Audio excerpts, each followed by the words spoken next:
Hi there. Good morning. Good morning, bom dia. How are you? Good, good. It's amazing to have you here, Kelly. I'm here with Conrado. He's so excited to have you participating to this event. It's Thank you a great to lot. be here.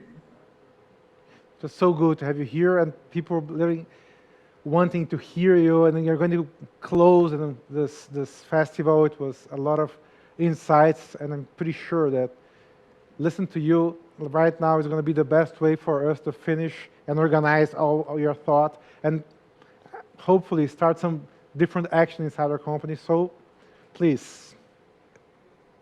Okay, well, I'm thrilled to be here this morning. Thank you so much for having me here. And I'm going to be talking a bit about upskilling the workforce and how culture is so important to actually doing that as well.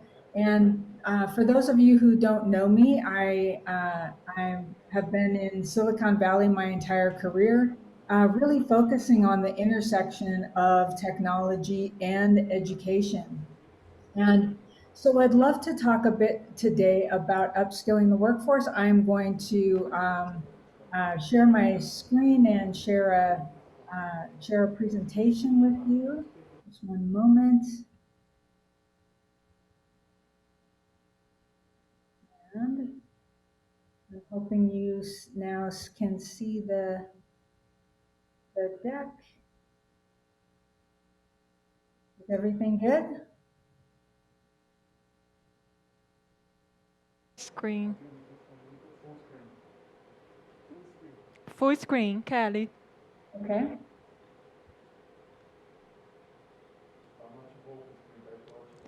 Kelly, can you activate, when you share your screen, could you please set for full screen, Yes. Just the one moment. PowerPoint?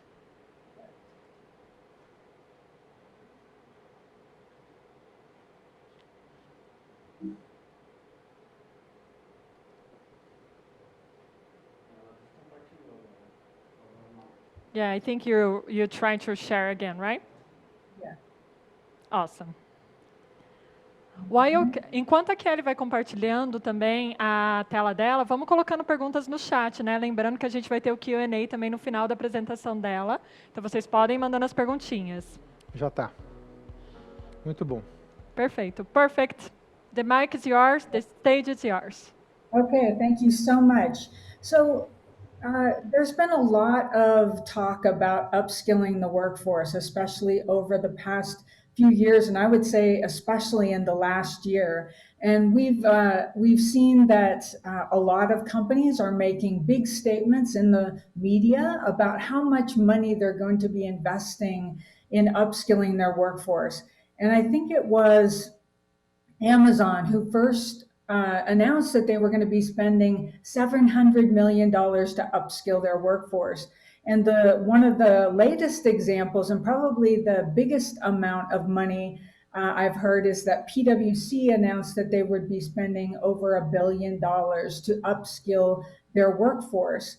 And so I think it's really important to note, especially for people in the learning, development, and talent industry, what do we mean exactly when we say upskilling the workforce? And really, what that means is that upskilling is about investing in your employees and investing in their continuous learning, identifying skill gaps, closing those skill gaps, and ultimately, our goal is to help keep people employable. And the way you help keep people employable is by helping them build new skills. So PwC runs a survey every year, and the survey focuses on CEOs and what actually keeps them up at night. What are they most worried about?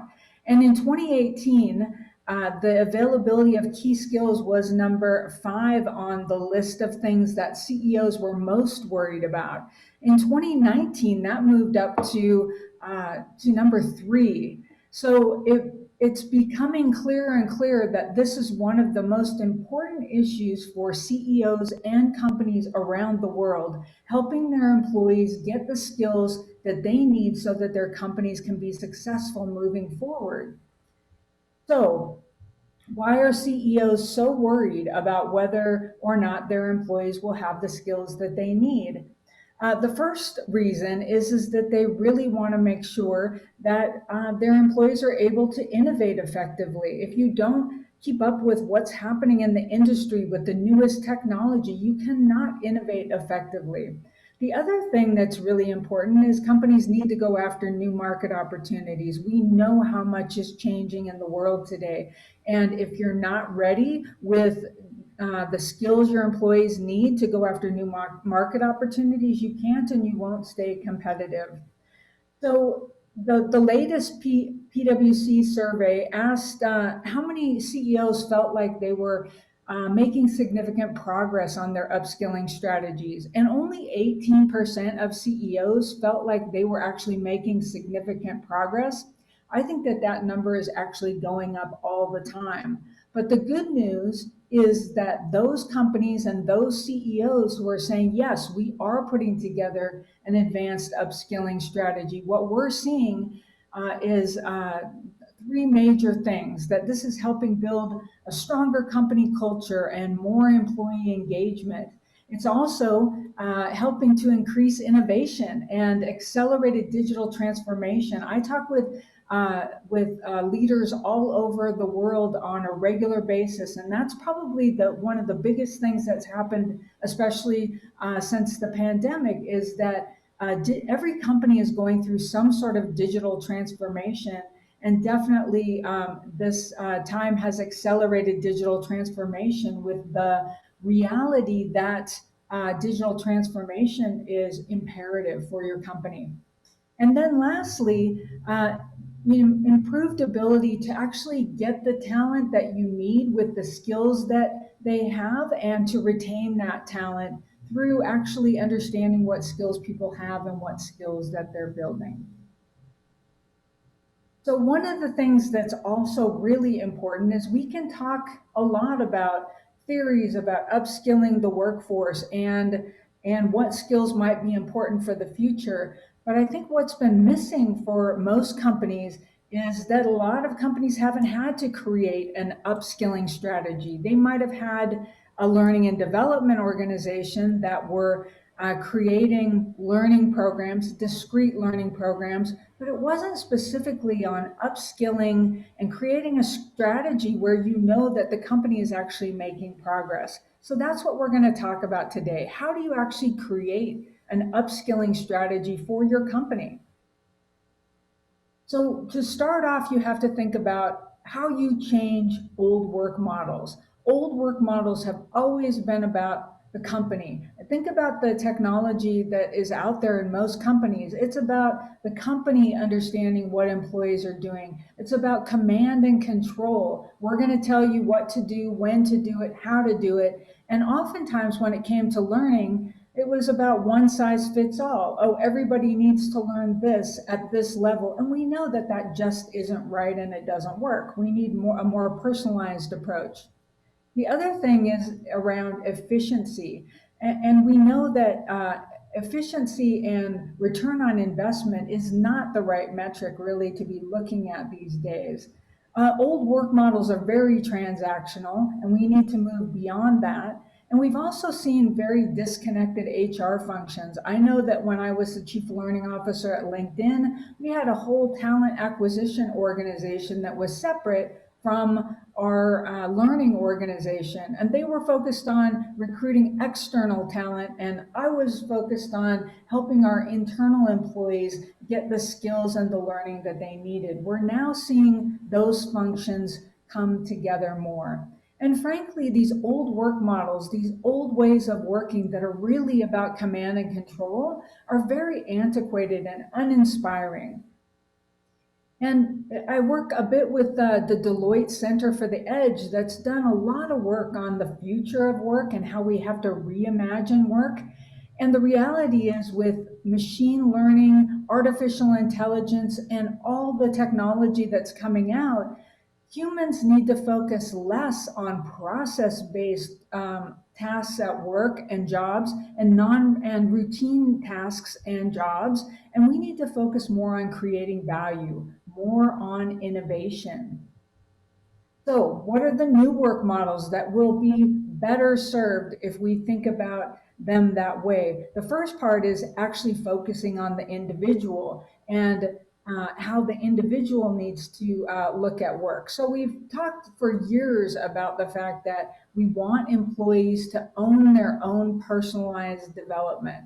So, but we haven't actually let them do that. We can do that now. We can ask employees to think about what are your skills that you have today? What are your skill gaps? And how are you going to fill them?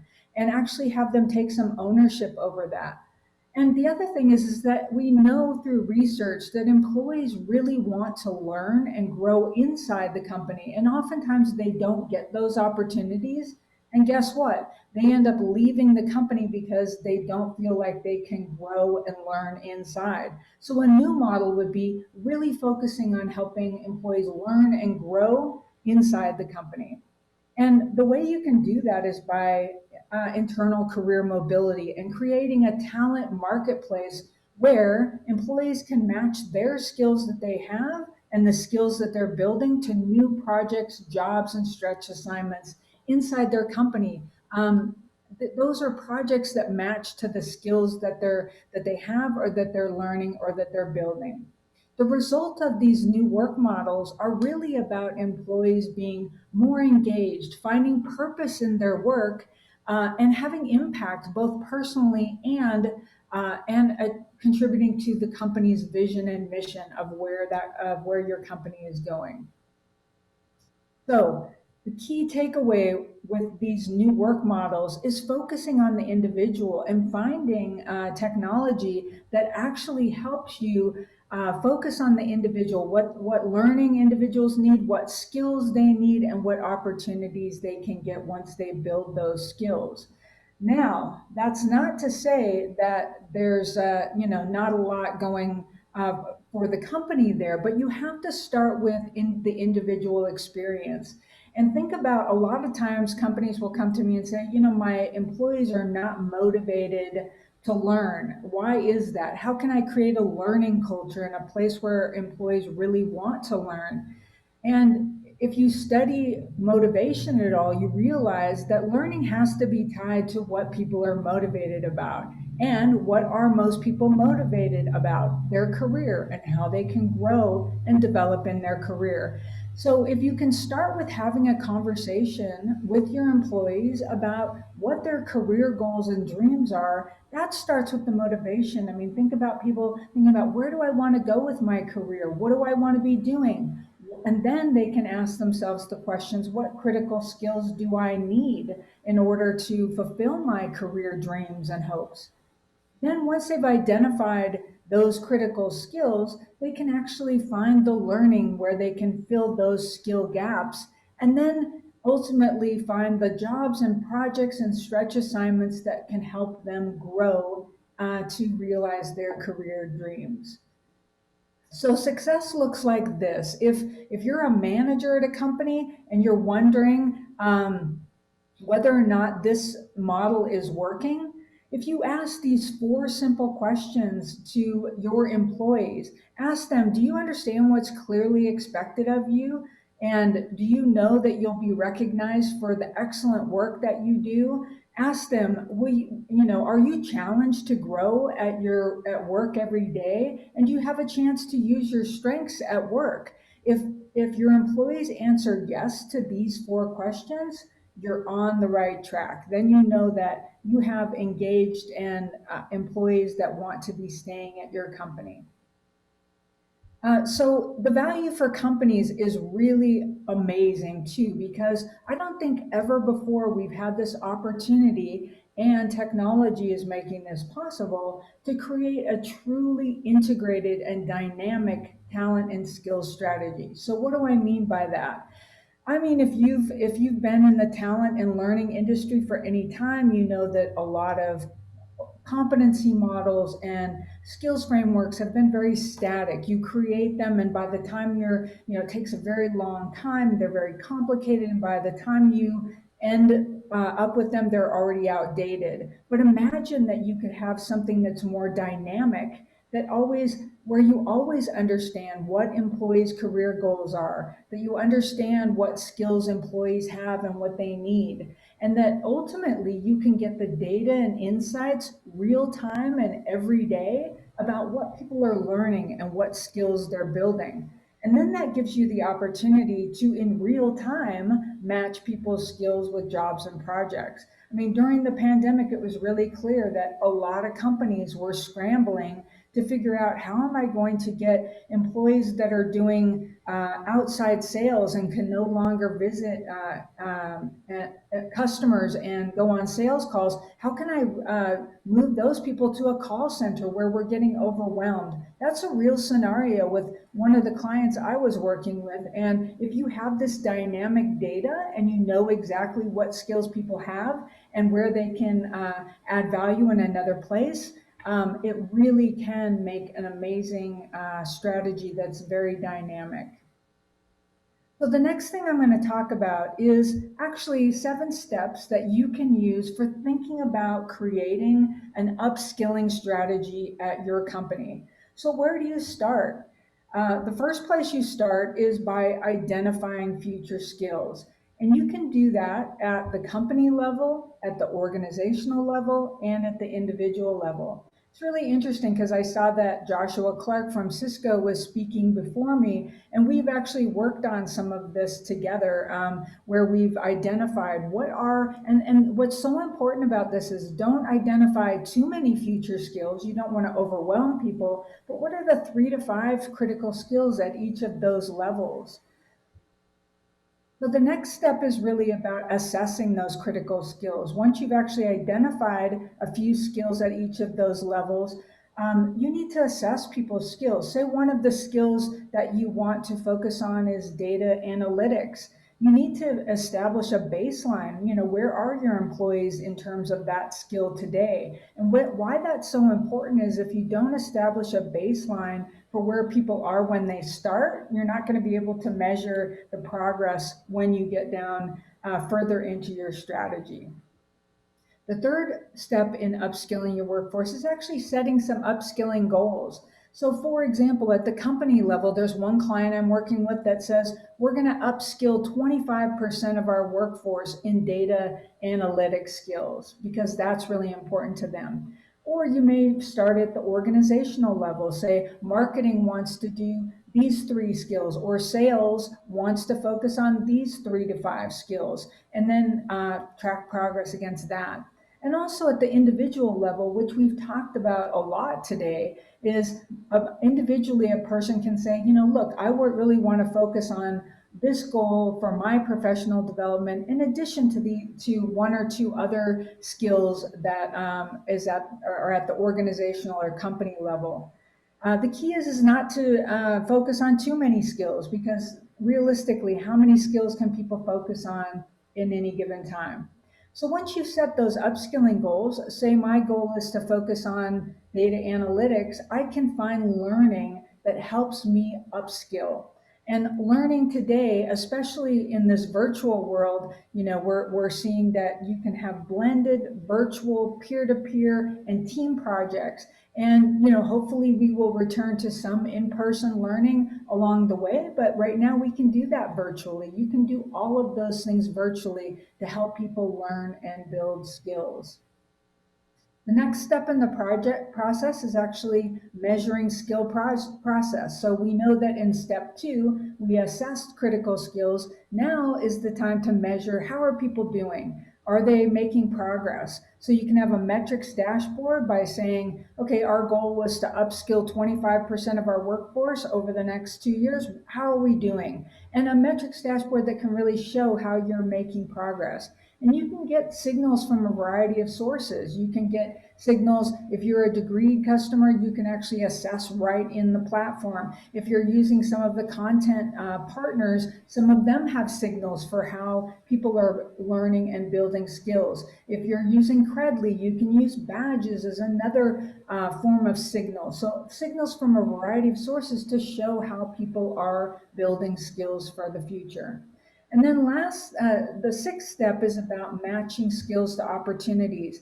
And why this is so important is that you really want to help people apply the skills that they've been learning. And if they don't apply skills they've been learning, you might not be able to retain those skills. So it's very important that you practice those skills. So employees can get matched to opportunities like stretch assignments, new projects, or even new roles or jobs at your company. And technology can help you match skills to opportunities dynamically in real time. And that's really the advantage of technology.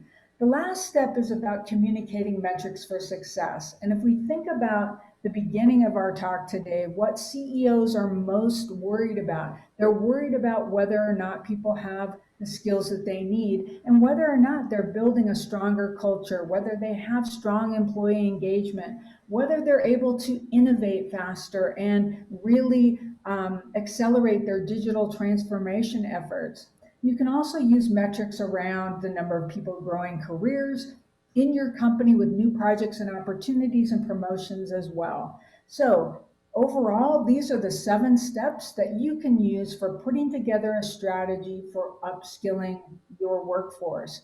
And I think that, it's really important to understand that the skills for the future are going to be dynamically changing. And oftentimes you've seen, what are the most important skills for the future? There's power skills, those uniquely human skills that will be so important for the future of work.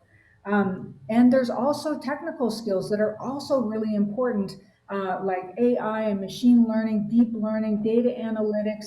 Both sets of skills are important, but the key is that you have to have people that have learning agility, that are realizing what these new trends are for skills of the future and are always keeping up with that. I also pulled some data to give you an example of what I mean by dynamic data and a dynamic strategy. So when the pandemic first hit, last year in March, wow, a year ago, we pulled some data to say, okay, what are people right now thinking about in terms of the skills that they need to focus on and build? And at that time, you can imagine that crisis management, resilience, mental health, those were the top 3 things. And it doesn't come as a surprise. If I were to pull this data today, it would look different. And if you pull it, every quarter, it would look different. But this gives you a sense of what the real data is dynamically real time, because we just can't wait to find this data over time. So one of the biggest questions I get is around how can I create a learning culture? And I think it's really important to note that a learning culture is something that's a journey. It takes time. And Satya Nadella, I think, says it really well. I spent some time at Microsoft as he's been trying to change the culture of Microsoft from a very competitive kind of cutthroat environment where people felt like they knew it all to a learning agility culture where people are learn it all. So what Satya tells his employees is that he wants learn it alls, not know it alls. And he makes himself vulnerable to that culture too, and says, hey, I have a lot to learn too as a new CEO, and I need to be learning all the time. I expect you to be doing that as well. So one of the things that we wrote about in the expertise economy was the 4 areas for learning culture. And so if you think about what the 4 areas of learning culture are, sorry, I am compliance training is the first part of that. And then we go to necessary training and strategic training. Sorry, I'm going out of full screen. I'm going to view full screen again.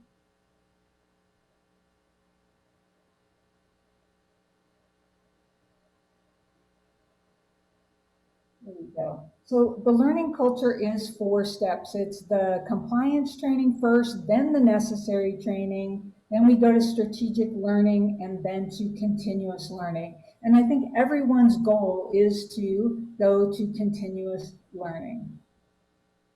So Employees don't leave companies, they leave managers. And the second reason people leave is they don't have opportunities to learn and grow. So we have a new employee value proposition here that companies should be saying, we'll invest in you and we'll give you the time to build skills for your career, and you give us in return your 110%. And managers can help by saying, look, we're going to give you guidance and direction in learning. We did a survey with Harvard Business Publishing and Degreed, and what we found is that you don't want to leave people on their own. What they don't want command and control, but they want managers and leaders to provide guidance for them. And so they want guidance in what we should be learning. They want to be recognized and rewarded for learning, and they want to be encouraged. And for having their manager say, learning should be part of your job and your work. So the manager's role is key. And I think we talked about this a little bit more. They need to set clear expectations, but then have career conversation, praise excellent work, and encourage, enable, and reward learning. So to end this upskilling and reskilling the workforce, to everybody, whether it's individuals or whether it's companies, if you're not ready and willing to learn every day to keep up with how fast the world is changing, you can't and won't stay competitive. So we want to imagine our future workforce, and that means people that are more skilled, more engaged, and creating more value. And for companies, that's about, as CEOs want, increasing growth, innovation, and value creation. So thank you for participating today. I'd love to take some questions. And I recently wrote a white paper on the 7 steps for upskilling your workforce. And if you'd like to get a copy of that upskilling guide, you can scan this and get your own copy. So thank you very much. I'm going to stop sharing my screen now and open it for questions. Amazing, Kelly. Thank you so much. We enjoyed your presentation. I think it was a great end for and you being the main speaker and this whole journey that we're doing together for these 2 past days. It's been amazing. And you cover everything that we spoke these past days, especially one topic. And then I have one question for you, because I know you know that we are running out of time here today. So I just have one question. But before your session, a couple sessions before, Donald Taylor spoke about some research that he did, and some insights were about Brazil, where in Brazil, the people prioritize collaboration versus reskilling and upskilling. And your whole presentation was just about reskilling, upskilling, learning culture, and we love that. And you gave us several steps. We also shared the link to download the report that you did, the PDF that you wrote, the white paper you wrote in the chat. But I want you to just finalize the day giving us, from everything that you said, one step that we can all take together, everyone that works today in companies that are led by command and control. What is the one step we can all take together to start a learning culture in our organizations? So I love that whole theme of collaboration, and I think it's very relevant to actually creating a learning culture. So if you are a company that has more of a command and control culture, the best thing you can do is start sharing what you're learning with other people. And that's part of the collaboration. In the expertise economy, we talk about peer-to-peer learning and how powerful that is. And I would say if you can start collaborating and sharing peer-to-peer, that's probably the best thing that you can do to start changing the culture of command and control to a truly amazing learning culture. That's awesome. Again, thank you so much for being here with us. We really appreciate it, and I really hope that soon we can all be together in person. You, me, Conrado, and others. And I would say this is not the end, this is the start. Actually, we are just starting a lot of changes in the local market, and you helped a lot. Thank you, and see you soon, hopefully. Thank you so much. It was great to be here.